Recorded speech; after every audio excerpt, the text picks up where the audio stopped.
Moi, je suis doctorant à l'Université Paris 8 en cognition, langage et interaction. Et à l'époque où j'ai rejoint le projet Devenir Avatar, j'étais en master cognition, donc c'était un stage. Et le but de stage, du coup, était de déployer le dispositif à la Cité des Sciences et d'installer, du coup, ce dont Étienne et Perrine parlaient juste avant, c'est-à-dire un espace, un poste scientifique d'expérimentation, mais également une installation grand public. Donc, ça s'est fait sous deux manières. Donc, il y a eu déjà deux événements qu'on a créés, qui ont été des événements de présentation du dispositif au public. Donc avec une petite présentation au début et des essais sur les gens. Il y a eu donc des interventions de Étienne Armand-Bateau, Étienne Perreni, mais également d'un représentant du laboratoire Lutin, qui est le laboratoire qui a installé le e-gaming lab. Donc c'est au deuxième étage dans l'espace Explora. Donc on va rester encore un peu là-bas si vous voulez venir prochainement ou amener des gens. Et je vais vous passer une vidéo rapidement, vous montrant un peu, mais les événements seront prochainement disponibles sur YouTube, sur la chaîne Avatar Channel, si vous le souhaitez. Hop.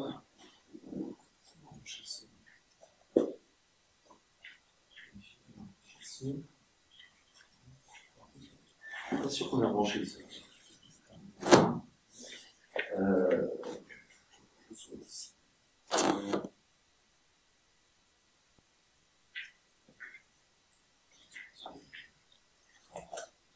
Ouais, c'est bien de montrer un petit peu ce que voient les gens de l'extérieur, parce que vous voyez, voilà. Si tu remontes, donc les gens voient quelqu'un qui est devant un rideau, et à l'écran, ils ont ce retour que vous allez voir et qu'on démontrera après, je passe la parole.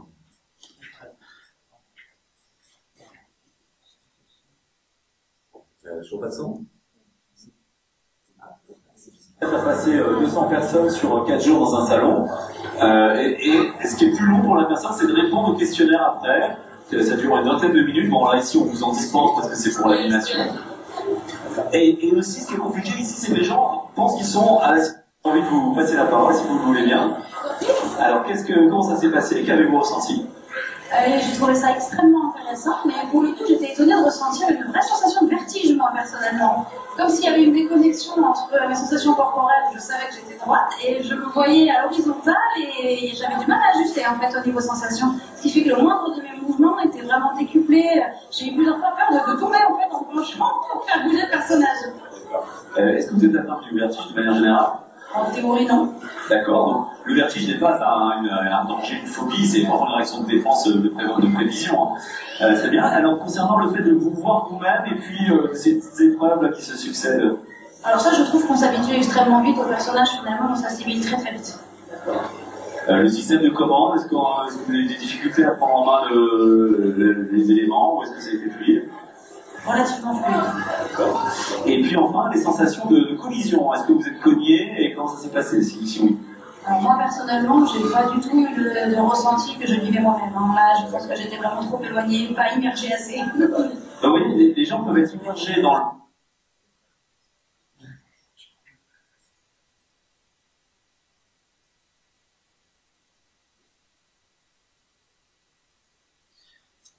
Du coup, donc on a eu beaucoup de retours et ces retours sont très intéressants parce que non seulement ça nous permet d'avoir ça nous permet de prendre conscience de est-ce que le dispositif marche et est-ce qu'il a vraiment un impact sur les gens, sachant que on a remarqué grâce à cet été qu'en fonction de la tranche d'âge en fait il y avait beaucoup de différences dans le vécu de l'expérience. J'ai eu énormément de jeunes personnes, donc enfants à partir de 11 ans, beaucoup d'adolescents qui venaient passer le dispositif, qui étaient beaucoup plus impactés par ce qu'ils vivaient, qui avaient beaucoup plus de retours, des sensations de vertige, des sensations d'impact lors des collisions, etc., que des personnes adultes qui pouvaient passer l'expérience, qui elles prenaient plus de recul.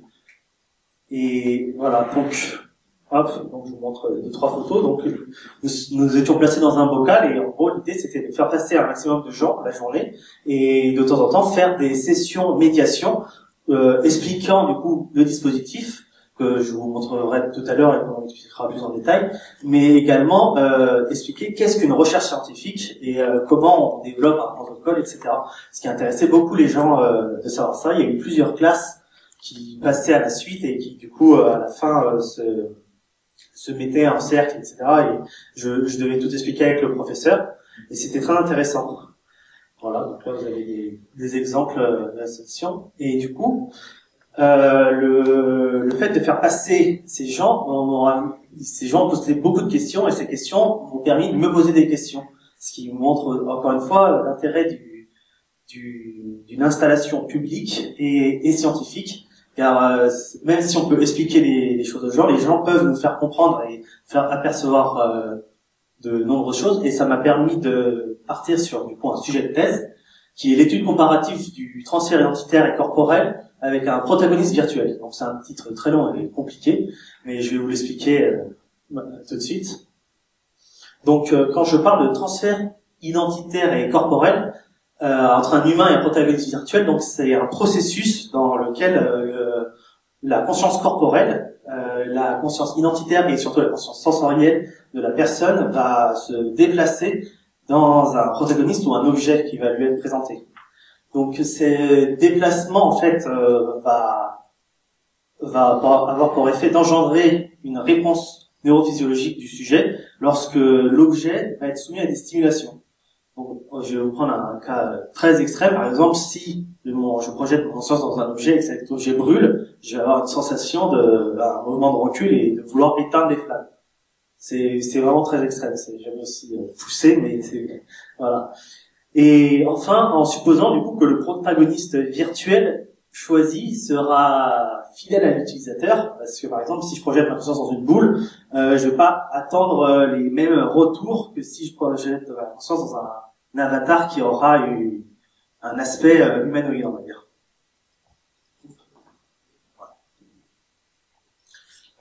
Donc pour détailler cette hypothèse, dans un premier temps, il est important que le sujet comprenne ce qui va lui être montré, et ça sera même indispensable pour qu'il s'implique. C'est-à-dire que si on met un sujet et qu'on le met, il sait pas ce qu'il incarne, où est-ce qu'il se trouve, etc., tout ce qui va se passer va être incompréhensible. Dans un deuxième temps, la présence d'un avatar, donc on va dire d'un récepteur, va favoriser l'immersion et le degré de présence. Donc l'immersion et le degré de présence, tout simplement, c'est le fait de se sentir à l'intérieur du monde. Et ça passe par plusieurs choses. Par exemple, le fait de pouvoir interagir avec ce monde.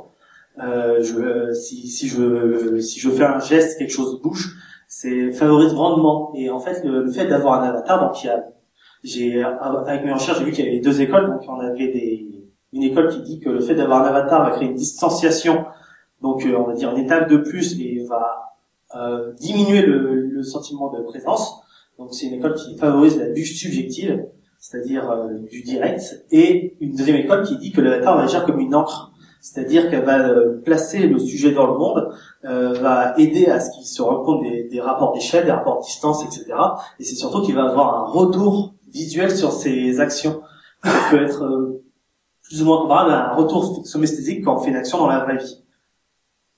Dans un troisième temps, donc la mise en place d'un transfert identitaire et corporel n'est valable que avec un avatar humanoïde, et encore plus avec un avatar otoscopique, parce que comme je vous disais, si l'avatar ne nous ressemble pas, en fonction de l'avatar qu'on va avoir, on va avoir des attentes différentes. Tout simplement, par exemple, si mon avatar présenté a des ailes, on va s'attendre à ce que, naturellement, parce qu'il y ait une touche qui fait que il vole. Oui. C'est quoi un avatar otoscopique? Alors, un avatar otoscopique, c'est un avatar qui te représente toi-même. Voilà. C'est le fait de se voir soi-même, l'autoscopie. Ensuite, le transfert identitaire et corporel sera amplifié via l'utilisation d'un mode de visionnage et de contrôle créant le moins de distanciation possible entre l'utilisateur et l'avatar. Ça veut dire que plus on utilisera un système de contrôle nous mettant dans le monde, par exemple un visiocasque ou un casque de réalité virtuelle, plus le transfert sera facilité. Par exemple, si j'utilise une manette de jeu vidéo avec un écran, on peut partir du principe que l'écran va agir comme une barrière, c'est-à-dire l'utilisateur va devoir franchir une barrière s'il veut vraiment s'investir dans l'avatar et vraiment transférer sa conscience. Alors que si ce qui est lui montré est directement via ses yeux et que son contrôle c'est son corps, eh ben, il y aura beaucoup moins d'étapes pour établir ce transfert. Et enfin, du coup, le transfert identitaire corporel sera amplifié si l'avatar est autoscopique, c'est-à-dire si c'est une représentation de lui-même. Donc c'est à peu près ce que essaye de mettre en place le dispositif. Donc je vais rapidement vous le décrire. Là, si vous allez l'utiliser après, la personne se met devant le driver et en fait elle est incrustée dans un environnement virtuel grâce à la Kinect.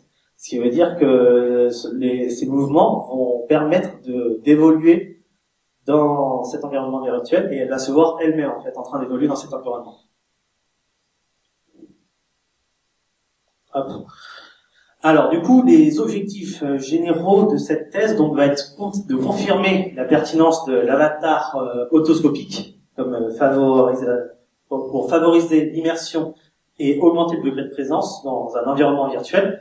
Donc voilà. Et de mettre en place surtout de nouveaux outils objectifs d'observation, parce qu'aujourd'hui, beaucoup d'outils pour mesurer l'immersion sont des outils basés sur des questionnaires ou c'est des études de ressenti de l'individu, et je souhaiterais mettre en place des outils du coup renvoyant des données physiologiques et neurologiques. Donc, par exemple, peut-être l'utilisation de G, aussi de données physiologiques, voilà. Et peut-être aussi l'oculométrie, je ne sais pas encore. Une fois que ces outils seront mis en place, donc vu qu'il s'agit d'études comparatives, permettent de comparer le dispositif existant actuellement avec d'autres dispositifs. Donc on a déjà commencé à faire ça, je vous montrerai juste après. On a 4 versions pour l'instant. Et enfin, du coup, quand tout ça sera fait, confirmer l'hypothèse du transfert identitaire et corporel comme modèle théorique pouvant expliquer le rôle de l'avatar dans l'immersion et le degré de présence dans un environnement virtuel.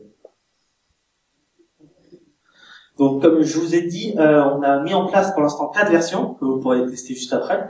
Donc, le dispositif réalité virtuelle, qui était le paradigme avatar d'origine, qui se fait avec un affichage en visiocasque et un pilotage de l'avatar via le geste, pendant que la personne est observée via la Kinect.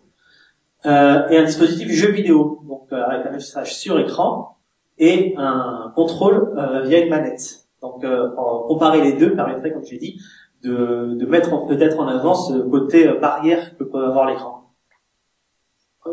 Et deux modes d'immersion, du coup, la version autoscopique, où la personne se voit elle-même, versus une version avatar synthétique bleu, pour montrer que le fait que l'avatar autoscopique favorise ce degré d'immersion.